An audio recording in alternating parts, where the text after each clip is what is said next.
No tax raise looms ahead in terms of Dallas County government this year. Neither County Auditor George Smith nor the county commissioners advocated an increase in taxes as Auditor Smith presented his proposed budget for 1970.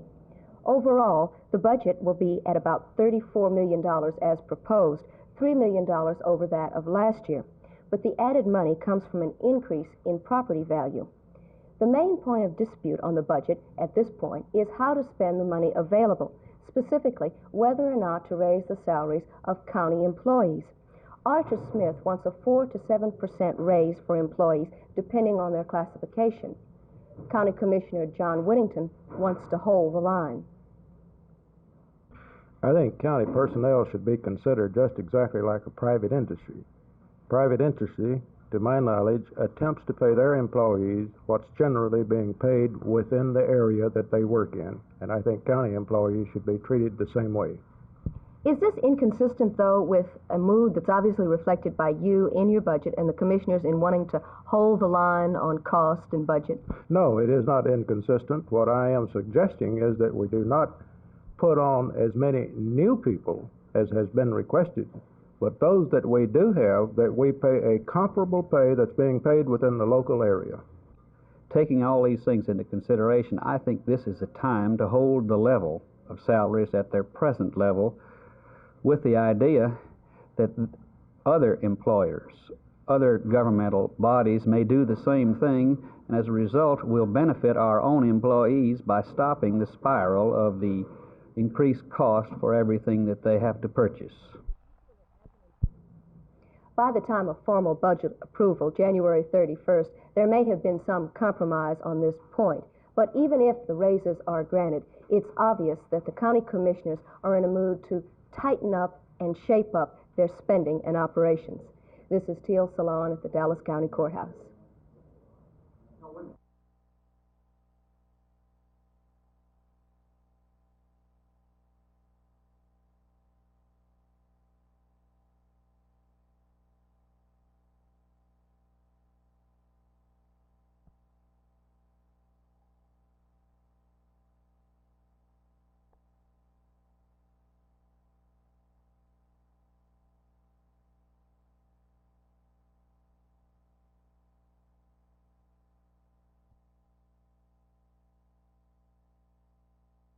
This building, once a fire station in the Fort Worth Fire Department system, is now called Hattie Street Haven.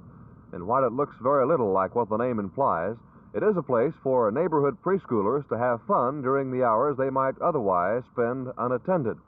This center, and another like it, have just received grants from the Christian Church of Texas totaling more than $14,000. That money will ensure continuation of programs to serve both children and adults. Playground equipment, furniture, and craft supplies are all included in the Hattie Street program. Other ideas in community development and aid to the poor will bring up to $90,000 to Fort Worth churches and the areas in the community. It starts the community partnership effort.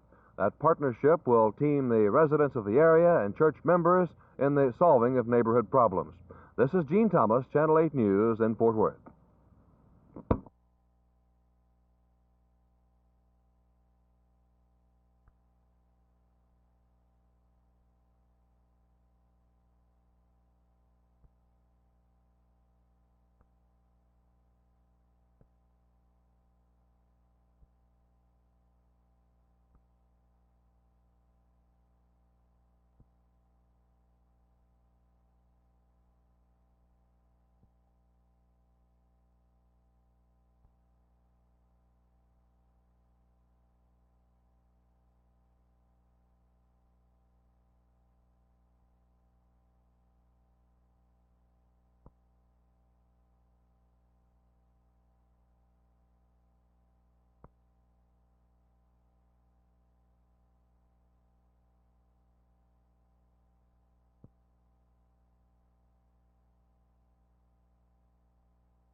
The Fort Worth Park and Recreation Board has given approval to a plan that will fence the eastern perimeter of the zoo, as is the west. The board's action came as a direct result of the recent deaths of animals. The new fence will restrict traffic through areas where animals are kept in close proximity to the public, but will not take away from the visitors the chance to see them. The Fort Worth Zoo is housing about $2 million worth of animals, many of them very difficult to replace. Among them is a young lion named Tuco.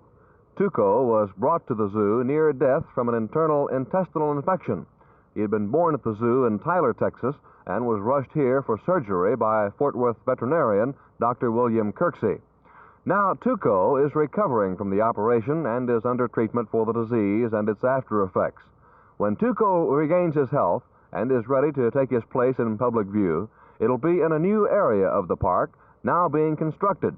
The area, depicting life as it is in the African wild, will house the young lion and his mate yet to be chosen. It'll give the zoogoers a first-hand look at Tuco's natural habitat.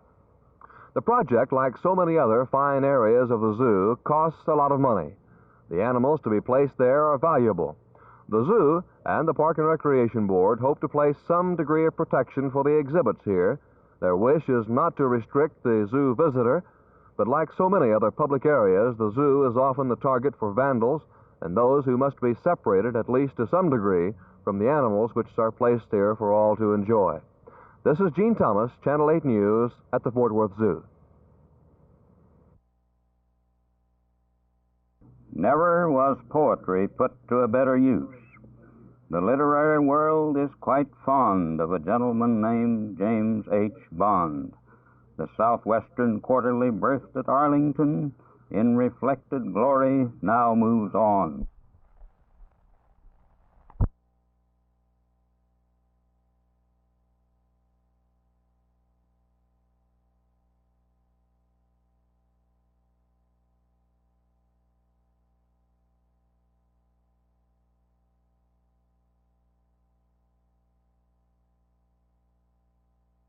The three.